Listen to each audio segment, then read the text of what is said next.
Who you gonna call? Flame Flash. Yeah, I tried. That's what I get for wearing this t-shirt, I suppose. Anyway, I'm Flame Flash, and welcome to flameflash.net, episode 37. If you're not joining me on video, I'm currently wearing a Ghostbusters t-shirt. So, in case you missed it, it's your loss. Check out YouTube, Ustream, it's on there. The Raptr Report. This is going to be a very full show. I've got a nice little list of potential rants and raves, so I'm going to get right to it. Raptr Report. I actually didn't get to play much this week. The Lunar Festival is in full swing in World of Warcraft. There is a new lunar lantern pet, and I didn't get much playtime in there. Fortunately, most of my upper level characters already have the Elder title, and my other characters can't really do much until they are upper level enough, say Wrath max level, so they can go into the dungeons and solo them and visit these other elders. So those other characters are a bit stuck as far as getting the Elder title goes. Maybe this weekend I'll go in on my main and visit the Cataclysm Elders just so that I get that achievement, but it's not one of those major achievements that you have to get the Pretty Pink Drake. And I already have the Pretty Pink Drake, so I'm already at 310% flight. There's not a need for me to go and visit all of the Elders. But there is that new pet. So if you've done it in past years, if you have the title, make sure you have 50 coins of Ancestry, and if you don't, and you're a pet collector, go get them. Then stop by Moonglade, and you have your new pet. Anyway, Mario Kart 7. Looks like I'm going down the list this time around, so most played this last week was World of Warcraft. Mario Kart 7 comes in a close second. Been playing a lot with this handheld. It's kind of necessary as a parent to have a good handheld gaming device, and I'll get to something new in the news regarding the Vita that actually intrigues me. But if you have a good handheld gaming device or a good book, you can be anywhere. Kids don't always need 100% full attention, especially when, say, it's a 9-year-old who just doesn't want to be upstairs where the bathtub is all by himself. So he doesn't want to be greeted to a dark hallway when he gets out of the shower. Fine. Grab a book, grab your handheld, and you're good. You're golden. I mean, sure, I guess you could grab, say, a digital device such as an iPad or your cell phone and do some social networking stuff on there, but I prefer the book or the handheld, and I'll let Twitter chirp in my pocket during those kinds of events. But Mario Kart 7 going strong. Haven't gone online yet, but I absolutely love the Spot Pass challenge downloads. So you're downloading other people's ghosts. It does fill up your Me Plaza, which can be a little surprising the first time. A longer stream of Me's start showing up in there that you didn't Street Pass. But the ones that come in from Mario Kart are clearly visible because they're not holding anything in their hands. The Street Pass Me's are always holding the previous game that they had been playing prior to you passing them, and these Mii's aren't, so therefore they were downloaded from another program, in this case Mario Kart 7. Final Fantasy 13. Lucky number 13 is a good, hard to control sometimes, Final Fantasy. Right now I'm a little bit stuck on a section that you're supposed to run through the area and hit some switches. It's right after getting Odin, so I'm really early into the game still. But I haven't hit all the switches. Or something, I guess. I went back to the save point and kind of gave up for now. I'll have to go back in later and make that round again, and hopefully those bombs won't kill me off like they had a habit of doing. With only 2 characters active at the moment, it's kind of hard to fully focus when neither of them are good at developing the chains required to quickly kill off creatures. Doritos Crash Course. Hey, it's an XBLA game! Well, this is a cute game. It takes your avatar. I think it was free. It may not be anymore, but go look it up on Xbox.com. Put it in your queue if it's free. Just give it a shot. It's a fun little achievement points gainer if you're into getting a lot of achievement points.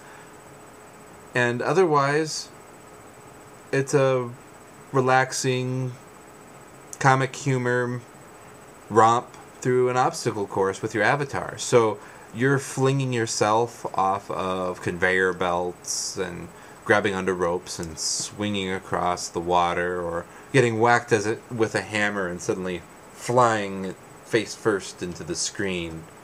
Gives you that little glass crack effect for a moment and then fades away.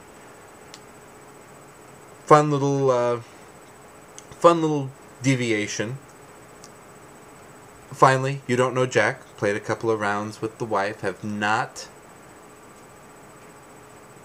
exhausted that game yet, so we're still going strong with it.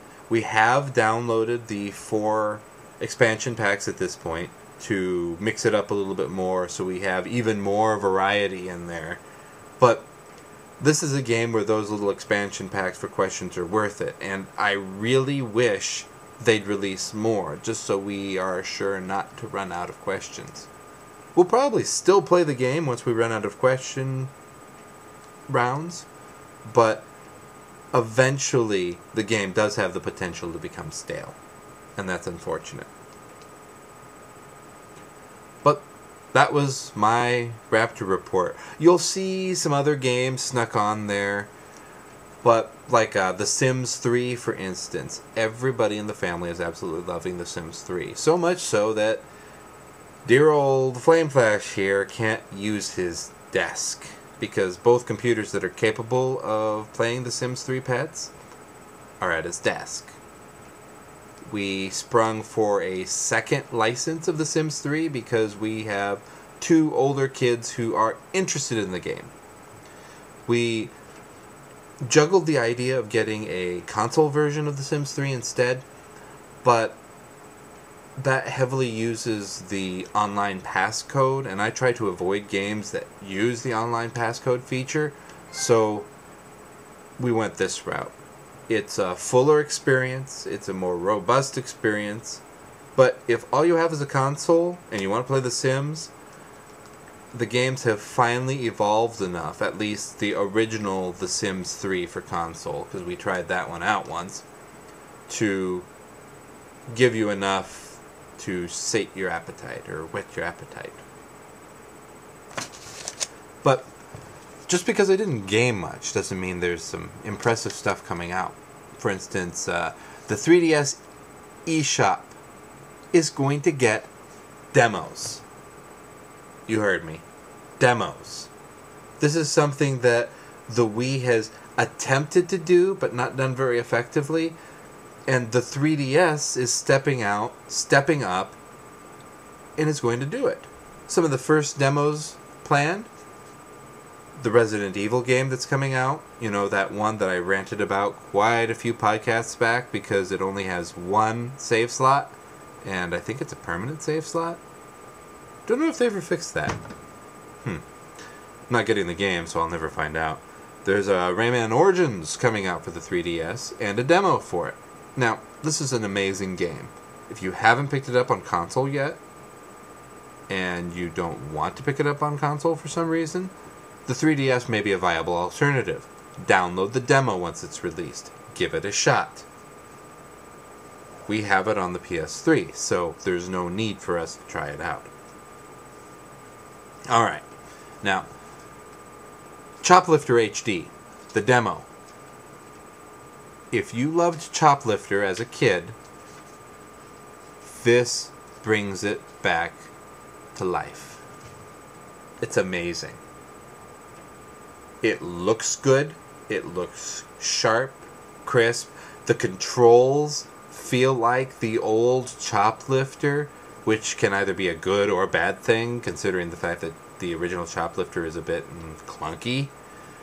But it feels like Choplifter for an entirely new generation. It's one that I'm highly tempted to go ahead and unlock and buy the full version of. It's a shame that Sony doesn't make readily available the $10 gift cards, because then I would probably pick them up. I like the $10 increment a lot better, because it then ties up less money on the store. And I'm not connecting my credit card. Thank you very much. Now, the Apples to Apples demo.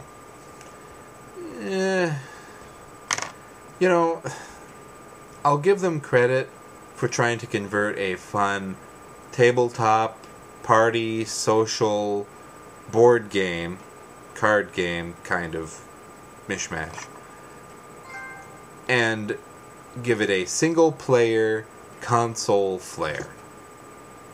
Okay, I accept it. But that doesn't mean that I feel it holds true to the original spirit of the game enough. Try it out, give it a shot, but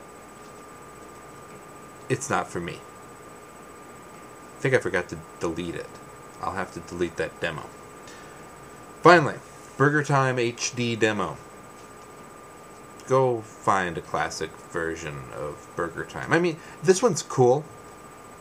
It looks beautiful. But if you want that classic BurgerTime taste, go get the classic. This isn't like the Elevator Action Deluxe that conveniently includes the classic game in it. This is something only marginally satisfying. Very pretty game, but you can jump. The chef can jump now. That completely removes one of the hardest aspects of that game, that he only had the salt or the pepper shaker. Now you can just jump over the sausage. Oh well. So, rumor has it, fortunately, that the Xbox points are going to start going away. Hopefully by the end of the year, even. Now, they haven't announced what's going to happen to all of those leftover odd points that you have. But even Sony and Nintendo are guilty of that. I think I have 200 points hiding on the Wii, 22 cents hiding on the PS3, and then 400 Microsoft points. Maybe I can do something with that, but I can't do much with it. I can't do anything good with it. With only a 4 gig capacity left on my hard drive, I kind of have to watch myself. But we can hope, and we can wait. Hopefully they'll simply convert it into the real dollar amount, whatever that may be, and then that change sits on your account instead. Another Xbox rumor, this one to the Next X. A banning of used games. Interesting. So this takes that whole pass functionality and not only runs with it, but marries it, goes into retirement with it. It just, wow. So we're talking PC-esque possibility here of When you buy a game, that's that. End of discussion. You better have played the demo because there is nothing more you're going to be able to do with that disc. Best Buy certainly won't take it back. GameStop won't take it back. GameStop is probably going to see some problems if something like that was to be initiated. It'll be interesting to watch and wait on that one. It's a rumor right now. No plans have officially been announced. We'll just have to wait and see. Another positive rumor is that we're going to get Blu-ray format for the discs on the Xbox Next. There's not an official name for it, so that's what I'm calling it, the Xbox Next. Or the Next Box. So, it'd be nice to have Blu-ray on there. Mostly just so, say, Final Fantasy 13 doesn't end up on 2 discs for the Xbox and 1 for the PS3. It removes from Microsoft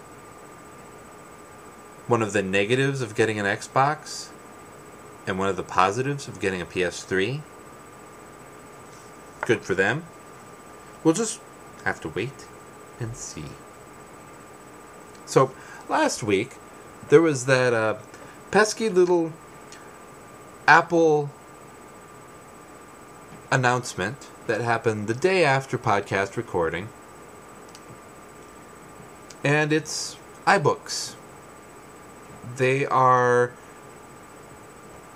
educationally going to push textbooks, give professors the ability to make their own content, and push out textbooks. Yet another thing that you won't be able to buy used anymore. But if they can figure out how to fix the weird pricing structure between physical books and digital books and go all out with this thing, Apple will single-handedly lower the cost of education a little bit. That's awesome. I hope that's what will happen. Everybody will go buy an iPad and get their books much cheaper. Apple wins either way. Book publishers, well, not so much. But textbooks are far too expensive as it is. Alright. Gaming. Oh, here's something kind of silly. Minecraft Legos. So first we go Lego for girls. Now we're going Minecraft officially licensed Legos, even though that's basically what you're doing in Minecraft and in Legos.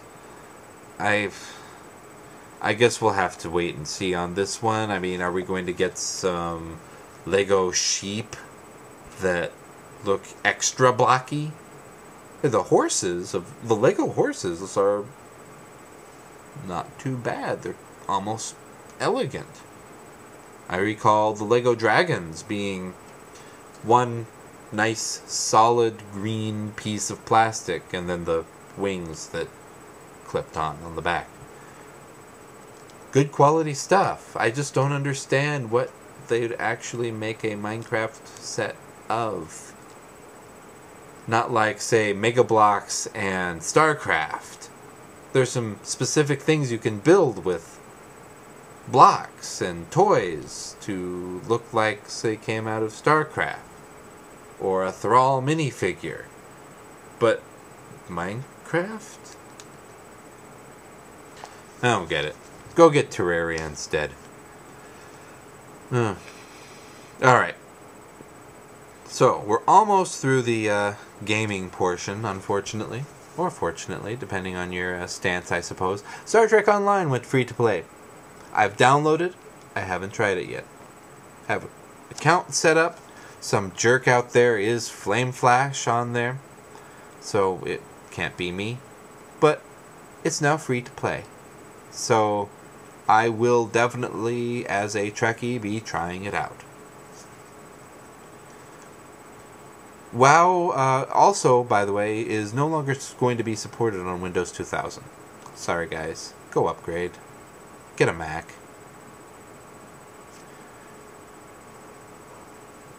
Now, this all has to do with the fact that client-side Windows 2000 is not going to be able to support the whole 32-bit, 64-bit split that we've discussed in the past. But I would be very shocked if you were playing World of Warcraft on a Windows 2000 system. Why? If you're into gaming enough to be playing WoW, then I would assume you're into technology enough to know that you're running a 12-year-old system that needs to be replaced. Unless, of course, you're still on a 56K modem. Well, if that's the case, you're not listening to me. Because it would take ages to download me. Anyway. So, 3G Vita. This is the PlayStation Vita. When the iPad came out and a 3G option was made available, I went, I'm going to get a smartphone that can tether. So I will pay one bill for my data. My cell phone. That cell phone will then share its connection with the internet of the internet to whatever other Wi-Fi device I want. Well, I'd recommend going that route. Supposedly, as of launch, the 3G features of the Vita aren't going to be so robust that you aren't just going to use your cell phone for them anyway. So, save the $50, invest that into one of the overpriced memory cards, and if you don't have a cell phone that can tether, consider, say, one of those hotspots, one of those 3G or 4G hotspots, and then share Wi-Fi with that.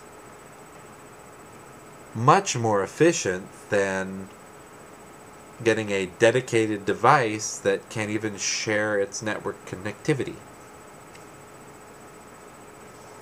And the plans will be about the same. Seems like a good approach to me. Also regarding the Vita, though, some little news tidbit has come out about that makes me actually tempted to get it. I can connect to the PS3 and play games on my Vita from the PS3.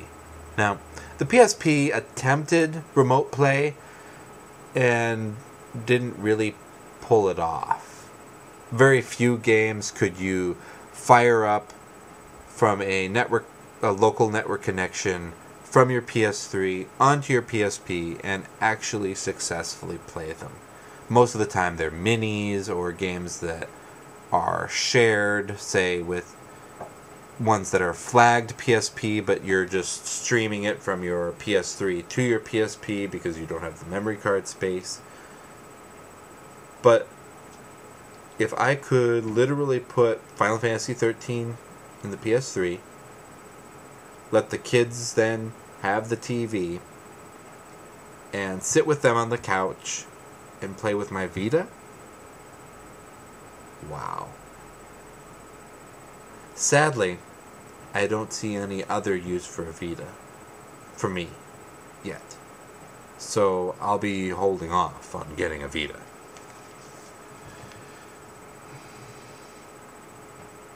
We'll segue a little bit gently into other news. Netflix, for instance, is giving up its push to break into the video game renting market.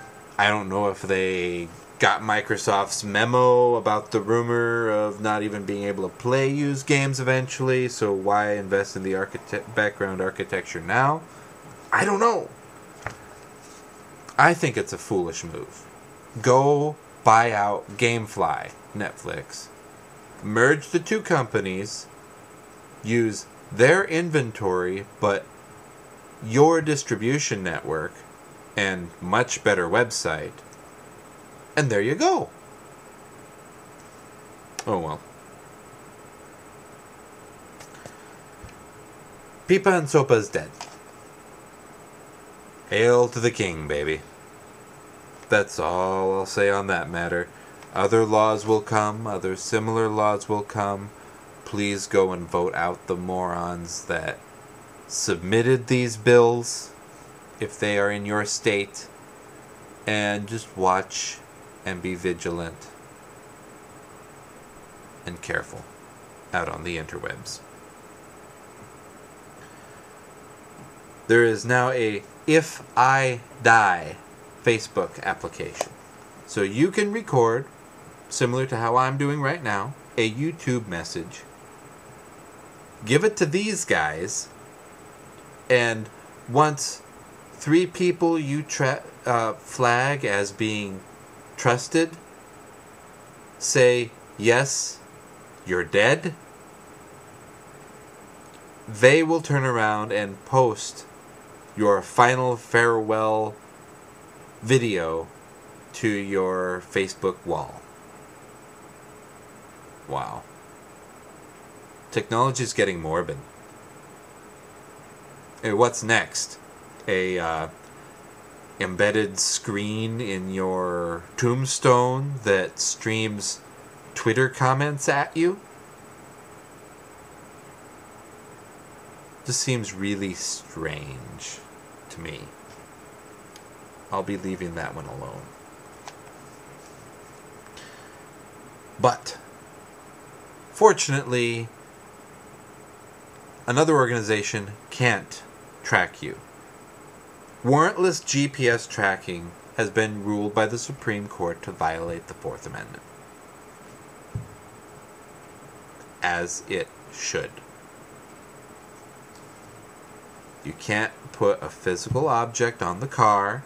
They were kind of ambiguous about if they could just track you with satellites. You can't put a physical object on the car and track where that car and therefore driver, owner, goes without a warrant. Otherwise, it goes against those little old-time wiretapping laws, I suppose. Alright. But what about the fact that a judge orders a defendant to unencrypt their data? Now, the logical argument was this is because otherwise we're giving criminals a free pass that if you encrypt your data, you're suddenly protected under the Fifth Amendment. I can understand that, but a similar case, it was ruled against the criminal as well because witnesses had seen the contents of the computer, of the encrypted computer. So they already knew it was there. They could have simply called people to the stand who testified and said, yes, this criminal item is on this person's computer. Boom. End of discussion. Then let the defense turn around and say, no, it's not, and hand over the computer in evidence, unencrypted, to try to prove the criminal innocent. But, no. This time around, it's them just wanting access to the data. I really hope this goes to the Supreme Court. It'll be interesting to see what happens. In other European countries, If the government says unencrypt your data because you're in a criminal investigation, you have to do it. Sheesh. Good luck, folks. Don't save incriminating evidence on your computers. That's one tip. Don't do bad stuff would be the ultimate tip, though. Fools. And we leave angrily with a Virginia mother who was arrested for breastfeeding her baby. Yes, that's right. It seems the Gingrich family needs to explain to the third wife exactly what those things are actually meant for, and that it's something natural and normal and healthy. This mother couldn't console her child, her 1-month-old, while driving to a destination. So what does she do? She finds a safe-looking neighborhood, pulls over, parks at a park, and goes and feeds her child in a wind-protected gazebo. But heaven forbid somebody walk by and look. Now, I don't know everything about this, of course, because it's just a news article out there, but how close did Mrs. Gingrich have to get to see what was going on? Why didn't she glance over, see a mother and a baby, and move on? I really hope that this gets the goat of a women's rights group and just buries the Gingrich campaign. I really hope that. Sadly, I don't think it will, since some of Gingrich's other past moral transgressions haven't yet buried his campaign. But hopefully it will. Because any family that doesn't understand what those are for and respect a mother's choice on how to nourish her child doesn't deserve to be running our country, regardless of what other stances they might have on other platforms. And I apologize for waxing political to close this out, but that really isn't politics. That's health, that's safety, and that's good parenting. So I wish you luck, unnamed Virginian mother, and hope that you never have to run into the Gingriches again. So this is Flame Flash, episode 37. Contact me. Facebook. We have a Facebook page, flameflash.net. Twitter, @flameflash. The web, flameflash.net. That's our homepage. iTunes, you can find us there. Ustream, YouTube, the PlayStation Network. I'm Flameflash. Flameflash82 on Xbox Live. Might even venture out there and watch as I throw my avatar off cliffs again or something. Who knows? Maybe play a round of Worms. You know, those exploding worms. They shoot things at each other. If you're not familiar with that franchise, get familiar with that franchise. It's a fun one. Anyway, this is episode 37. See you for 38. Oh! And feel free, podcast at flameflash.net, to drop us a little congratulatory message. Our 10-year anniversary is tomorrow. And it is still tomorrow. Just check my watch. I feel more tired than it is. Tomorrow. So, oh, yeah, well, that tomorrow would be January 26th, by the way. 10 years. Flame Flash of flameflash.net, signing off.